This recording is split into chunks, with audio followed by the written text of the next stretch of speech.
so much for being here. I know you flew into Adelaide this morning because you've been at Race of Champions. Please, it's so great to have you back. Great to be back, and good afternoon everyone. Nice to be home again here in South Australia.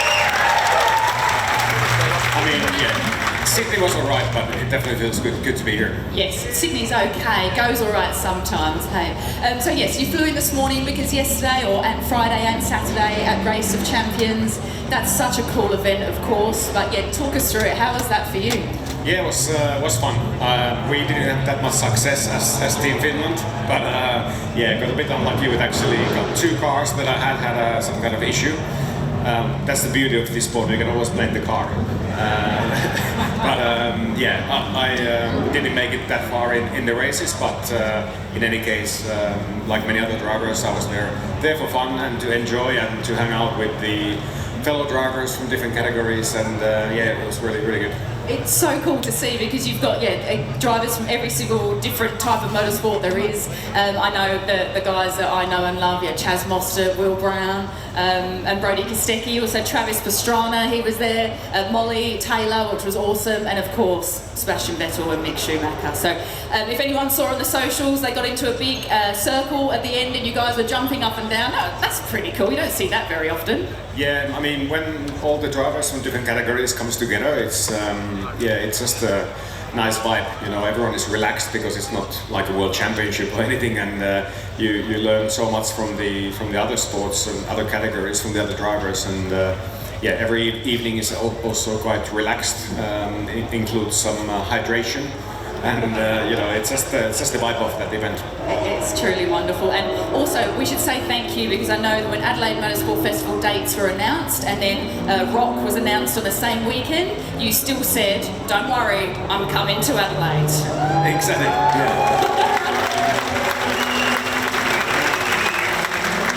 It was a bit of an early start today, but definitely worth it, and I managed to already get on track, enjoy, and to see you all, which is great. Yeah, please talk us through that, because back in a Mercedes, you took one out obviously on track as well, and the Mercedes 190E, I heard that it had some little issues, but you still got a little bit of track time.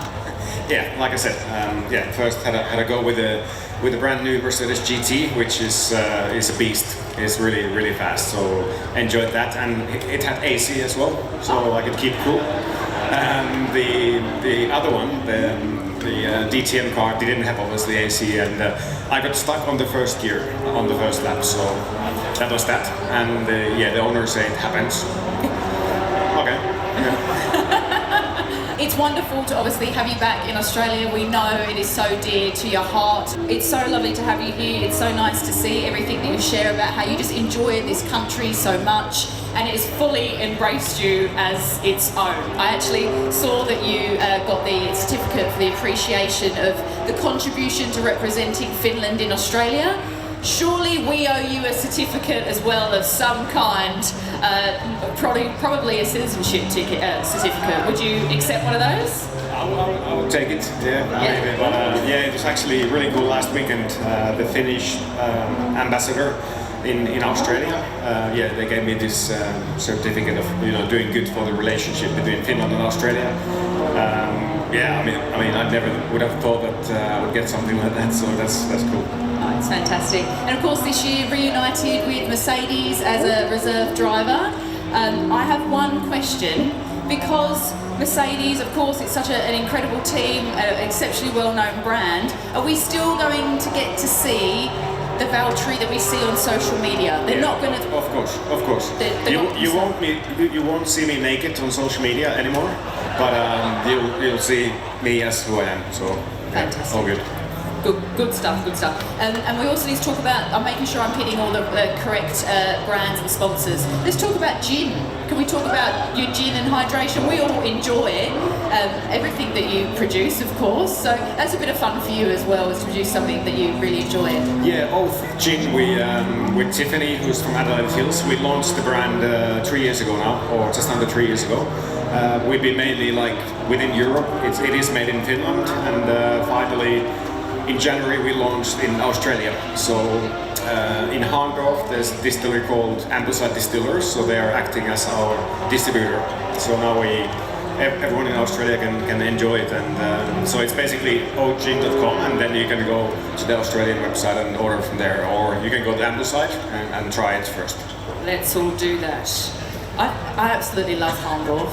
I get obsessed with it. When we go to the Bend for racing for supercars, I stay at Hahndorf. It's such a cool little town. It's cool. It feels like you're in Germany. Yes. Like, yeah. And all I do is eat pretzels and go to the Christmas shop. Exactly. Alrighty. So, could I please, just for everyone, could we see the mullet just in all its glory? Would that be okay right now? Could we see it? Of course. I mean, it's not trimmed lately, but. Yes. It's sensational. It's genuinely. Did you ever set out to have an iconic mullet?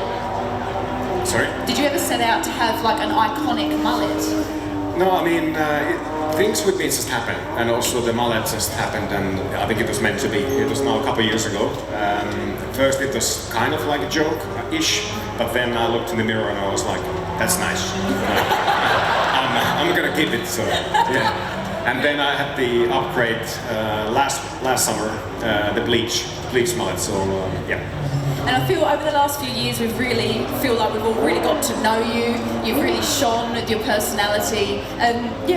For you, is that something that you've really enjoyed, letting us kind of get to know you behind the scenes? I mean, I think it just comes with age, experience, that you learn to, not to take yourself too seriously and show who you actually are. I think in my life there's been many elements. Sometimes a change can trigger that. Obviously I had a change of the team environment, I had a change of life partner, all these kind of things, and I think with age you just learn the big picture in life, that not all things should be that serious, and it's just the easy way of living is just have fun, and why not to show it as well. Yeah, absolutely. Yeah, don't we just love it, ladies and gentlemen? Yes. It's fantastic, and we feel really connected to you, so thank you. Look, the clue is in the title. I do need to ask, what's next? What is next for Valtteri Bottas? What's next is probably some gin. Oh yes, more gin. Yeah, I mean, but like in longer term, yeah, I mean, I'm going to Melbourne for the weekend to watch some race cars go around and stand in the garage. How are you going to find that? Is that? That's going to be so weird. Yeah. Definitely so weird. But yeah, I'm going to be at every race just in case. But overall, what's next? I think this year is going to be interesting because for next year I still don't know. And yeah, it's kind of a nice, exciting situation so that everything is wide open. Whether it's going to be a race seat in Formula 1, whether it's going to be a race seat somewhere else, who knows? So that's the beauty of life. You never know what's around the corner. Exactly right. I do have to mention as well, I did notice that you did an Ironman in your hotel. You pretty much did the distance cycling, 42 kilometres that you did? Yep, that was very stupid. I mean, yeah, we were on a holiday actually with Tiffany, and at the holiday I did indoor Ironman. There was a small outside pool of 19 meters, I think, so more than 200 laps. Then 180k on a Peloton bike without chamois or any padding, and then just a marathon to finish it off on a treadmill. And beg your pardon, that's not how I spend my holidays. No, I was thinking about that. I was definitely, regretting my life choices, but it's a good challenge. A well-earned gin, my friend, a well-earned gin after that. Yeah, absolutely. Well, if it's okay with you, I'd like to open up to get some fan questions. Absolutely, yes. You can ask me anything. Fantastic. Well, please, Courtney, gentleman right there, and went straight up. Sir, if I could please ask that you put the microphone to your chin. Tell us your name, please, and fire away with your question. My name's Robert, and welcome, Valtteri. Welcome to Adelaide again. The McLaren this year is looking like a World Championship car. Do you think that Oscar has sisu? Sisu, if somebody doesn't know what sisu means, it's a Finnish word for like kind of mental strength and willpower to do anything you decide to do. I guess we'll find out, if Oscar has what it takes. I believe he's a great talent. I think he's got a great chance, and he's still young in the sport and young overall as a guy, and he keeps learning. So I think this year for sure is important for him, and the first thing he needs to do is to beat Lando, you know, to be ahead of him. But I think they're going to have a good car based on the pre-season testing. So I think they're going to be strong, and of course, hopefully Oscar too. So what was that word again? Sisu? Sisu. Sisu.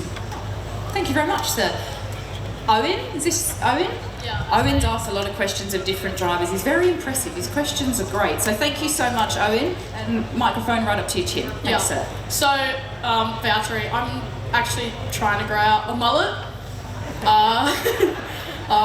What are your thoughts? Do you have any tips? Patience. Yeah, okay. Sometimes when I was when I was not patient anymore, I was looking in the mirror and thinking that my hair grows, and it did. You know, so it's the mental power, you know. Okay. So, yeah. Thank you. Stay strong. So do you grow into the mullet, or does the mullet grow on you? Which way goes? I think the mullet life chose me. So I think that's what happened. Yeah, more than fair, more than fair. Hello, please tell us your name and your question. My name's Harry. I was just wondering, what's your favourite cycling route here in Adelaide?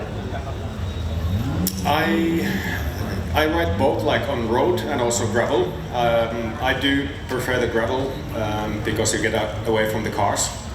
I would say, you know, McLaren Vale, Adelaide Hills, there's great gravel roads, so something like that. If you look up Rattle Gravel, is a gravel race that we hosted with Tiffany in January. That route is pretty epic. For me, it doesn't really get much better than that, so recommend that. Great question. Tell us your name and your question, please.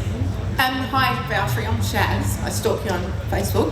Love you and Tiffany stories every morning. On your Shaz.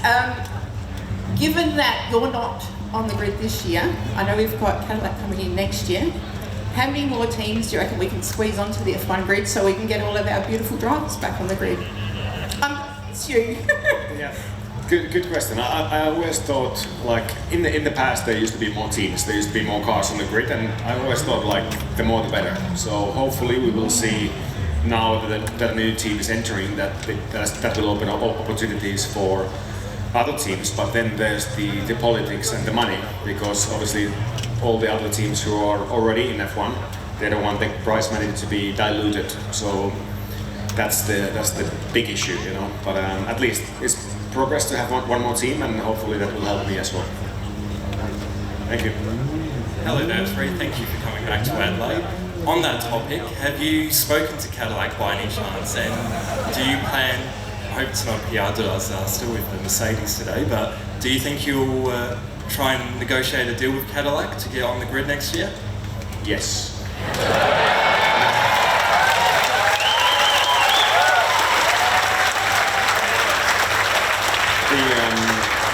You know, when I learned end of last year that I'm not going to be on the grid for 2025, immediately I knew that, okay, I'm not done yet. You know, this is not how it ends.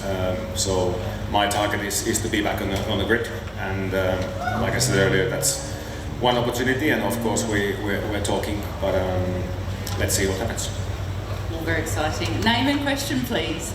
My name's James, and since you have driven a V8 supercar, have you given any thought, because you haven't got a seat this year, to maybe trying to turn up at the Bathurst 1000? Yeah. It's on my list, you know, one day to do it. Whether it's this year, I don't know yet. I kind of decided that for the first few months of the season, at least, I'm not going to do any active racing. I'm just going to be focusing on working with the team, doing the simulator work and a bit of testing. And then I'm pretty sure at some point I will start to really miss the racing more and more, and that competition. So then I'll see. But good thing is I actually have good freedom to do like one-off events here and there. So yeah, for sure one day. Who would love to see Valtteri Bottas at the Bathurst 1000?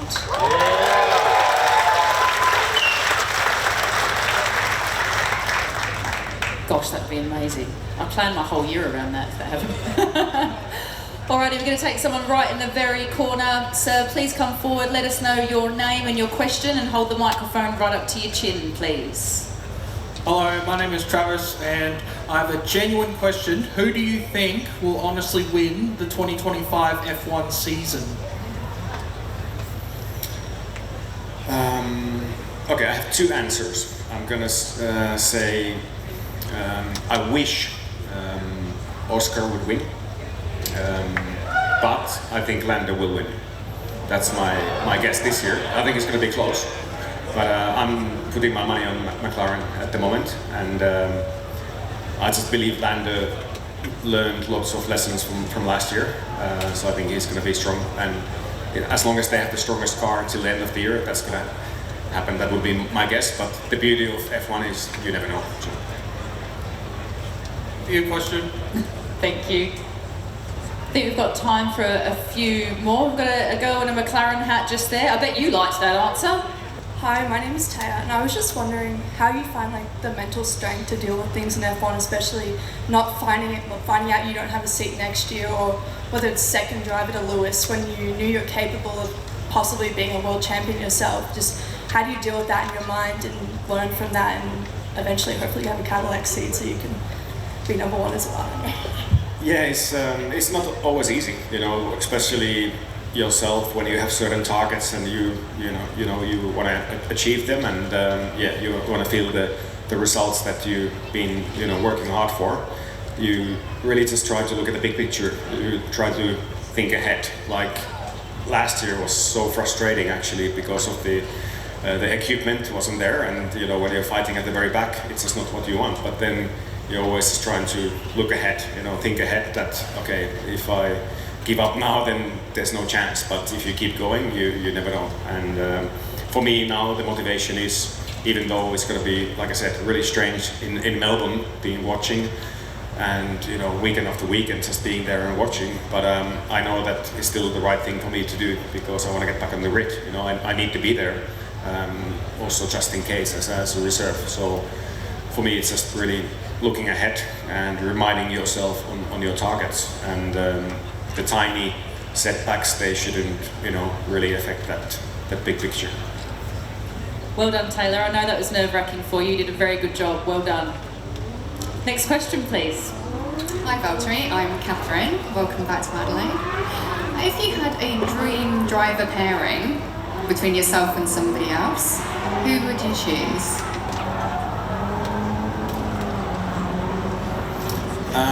I would probably go back to me and Lewis because I would also beat him now because he's getting old. So, and I'm kind of peaking in terms of the performance. So we made a good team. Like we won 5 constructor titles together in a row, and it's not something that happens every day. So I think we had a really strong and professional teammate relationship. Thank you very much. I think we've got time for one more question.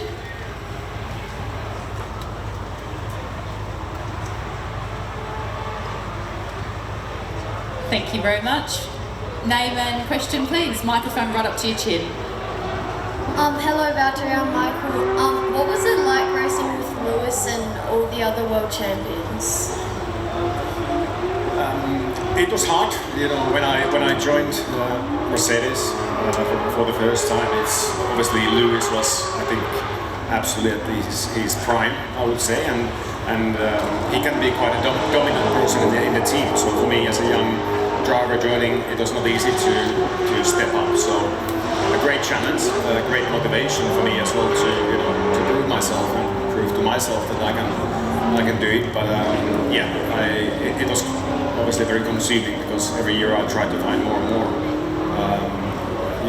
Just trying to find ways what I can do better, how I can do better. So I feel like in those 5 years I probably aged 10, but it was worth it because it's made the person who I am, the driver who I am, and definitely made me a lot stronger overall. So tough but good. Wonderful. Thank you very much for your question. Ladies and gentlemen, that does conclude the Q&A section of this afternoon.